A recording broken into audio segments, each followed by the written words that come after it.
పెళ్లి కూతుర్ని మనము రెడీ చేసుకొని మండపం దగ్గర తీసుకువెళ్ళిన తర్వాత ఇక్కడ పెళ్లి కొడుకు తరపు వాళ్ళు వచ్చి ఆ అమ్మాయిని రెడీ చేసి తీసుకెళ్తారనమాట. మళ్ళీ అంటే జస్ట్ సాంగ్యం ప్రకారం తలదువ్వి పౌడర్ రాసి బొట్టు పెట్టి పసుపు కుంకుమ పెట్టి గాజులు వేసి పెళ్లి చీర లేదంటే జాకెట్ కానీ లేదంటే పూలమాల జడ ఇవన్నీ వాళ్ళకి సాంగ్యానికి తగ్గట్టు వాళ్ళు తీసుకొస్తారనమాట. ఇక అలాగే అన్నం ముట్టించడం నీళ్లు ముట్టించడం స్వీట్ తినిపించడం ఇలాంటివి చేసి బాస్కింగ్ కట్టి మనకు పెళ్లి మండపంలోకి తీసుకొని వెళ్తారనమాట. సో అలాగా ఇక్కడైతే వాళ్ళ ఆడపడుచు కట్టింది పెళ్లి కూతురు వాళ్ళ ఆడపడుచు అనమాట, వాళ్ళ అక్క పెళ్ళికొడుకు వాళ్ళ అక్క అనమాట.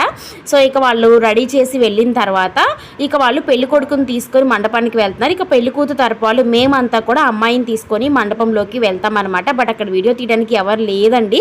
సో మేము తీసుకొని వెళ్ళేటప్పుడు ఇక ఫోన్ పట్టుకొని వీడియో తీసుకుంటూ వెళ్ళలేం కదా. సో అందువల్ల మేమైతే అందరం కలిసి అమ్మాయిని మండపంలోకి తీసుకువెళ్ళాం. ఇంకా కొంచెం ఏదన్నా సర్దడం ఉంటే అక్కడ అమ్మాయిని సర్దుతూ ఉన్నాం. ఇదే అనమాట పెళ్ళికొడుకు కార్ అయితే వచ్చేసింది. ఇక పెళ్ళికొడుకు వాళ్ళు వెళ్ళిపోయిన తర్వాత మన పెళ్లి కూతురుని తీసుకు